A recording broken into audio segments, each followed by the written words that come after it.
According to the CDC in 2015, there were 229,715 babies born to women of ages between 15 and 19. This is an 8% drop from 2014, and we continue to see the drop in percentages as of today. I'm sure there are several reasons as to why this percentage continues to drop, but evidence and studies show that the main reason is more and more kids are remaining abstinent and using some sort of contraceptive. In 2010, teen pregnancy and birth cost U.S. taxpayers $9.4 billion. It also showed an increase in healthcare costs and also foster care costs as well. Not to mention there was an increase in incarceration rate for children among teen parents. It also showed a loss of tax revenue for education because of all the teen moms that are dropping out. 50% of kids who become teen parents usually end up dropping out of high school.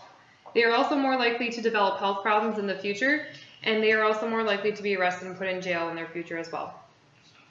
The major and most obvious way to prevent unwanted teen pregnancy, or even STDs for that matter, is birth control. There are many programs out there today that talk about kids remaining abstinent. Sure, you have your teen pregnancy prevention programs, your sex education programs that are required in the majority of schools today, youth development programs. But did you know that 21 states already allow minors to consent to contraceptives without a parental consent? 3 states allow a physician to allow minors to consent without a parental consent to contraceptives if they feel that these kids will have a health hazard in the future if they don't. 21 states allow a minor to consent if they are already married. 6 states allow a minor who is already a parent to consent without parental consent. 6 states already allow a minor to consent if they have already been pregnant or if they currently are pregnant. And 11 states allow it if other things are a factor, such as they are a high school graduate or the physician feels that they are enough of a maturity age. And 4 states, including North Dakota, don't give an explicit policy on whether or not parental consent is needed. But that is why I'm here today, to tell you why I think that minors should be able to get contraceptives without parental consent. I'm sure that there are a lot of people out there who don't agree with this situation. Some of their views, such as allowing kids to do this, will increase their sexual behavior between kids. Others might see it as it can pose too many health risks to young adults, and they might not understand, or parents might not know if an emergency situation ever came about. And some people might view it as a loss of communication and trust between a parent and a child. Well, I will go into my view on why I disagree with these statements.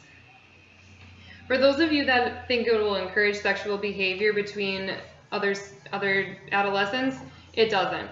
According to school studies done in the 2015 and 2016 year-round schools in the U.S., it was found that teens who are offered some sort of contraceptive, either through the school nurse or through sex education classes, they were actually having less sexual interactives than those of students who weren't offered any contraceptives through sex ed or the school nurse at all. But if kids are wanting to engage in the act, they're going to. So why not let us offer at least the safest way possible to doing so? Many too think that it will give too many health risks to minors. There are some that can happen with the younger you are, such as blood clots probably being the most popular one, but even so, it's still very rare.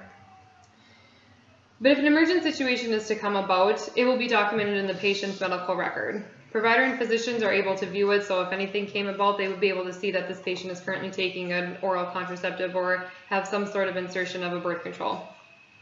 But did you know that contraceptives are actually used for many other things than just preventing teen pregnancy or any STDs? The biggest thing that an oral contraceptive is used for is probably acne. Some women produce testosterone, but the birth control pill will actually give off a sebum production to help clear the skin. It also can supply the body with constant levels of estrogen and progesterone, which can help relieve symptoms of PMS and/or mood swings.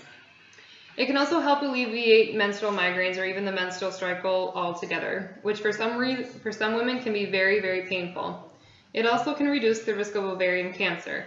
The longer you take the contraceptive, the better you have in the long run preventing your ovarian cancer. So the biggest question everyone is probably wanting to ask, why don't children just ask their parents for consent? Okay, do you remember being 15 and getting to talk about the birds and the bees?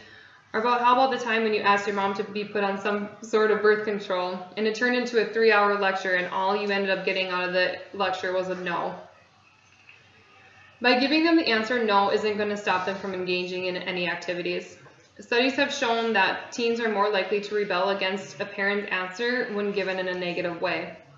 So now we have rebellious teens engaging in sexual activities without any protection because we didn't listen to the reasoning on why they wanted it in the first place.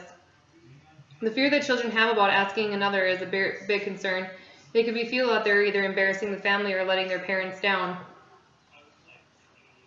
Another big part is some people just grow up in a home that lacks communication. If they grow up in a single parent home, maybe that parent isn't there all the time, or if they just grow up in a broken home completely when one parent might, say, be in jail and the other one is never home and constantly on the go, the communication isn't going to be there, and the love and support that that child needs in such a time in their life isn't going to be there. So why not give these kids an option to go and take the safest route in the activities that they're engaging into for free?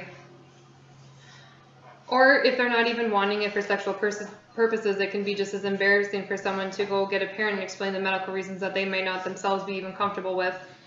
I would rather have my child come to me and say, "Hey mom, I'm on birth control, wanting to be saved," rather than getting the conversation, "Hey mom, I'm pregnant and I wasn't put on birth control because you didn't allow me to." So, with that being said, many people will disagree that we should trust our children, that, give them a little independency when it comes to their body, especially deciding the factor about contraceptives. It can be scary, no doubt. Some people may think that it will increase their sexual activity among teens. It might cause too many health risks, or the lack of communication will be gone between the parent and the child. But with giving our child some trust and independency, I think we should continue to let teens consent to contraceptives without parental consent. Studies show that it does not encourage teens wanting to be sexually more active. It can be used for many different reasons, including health reasons, besides leading to unwanted pregnancies. And just because a parent tells a child is not going to stop them. We need to educate our children about abstinence and all the other options out there.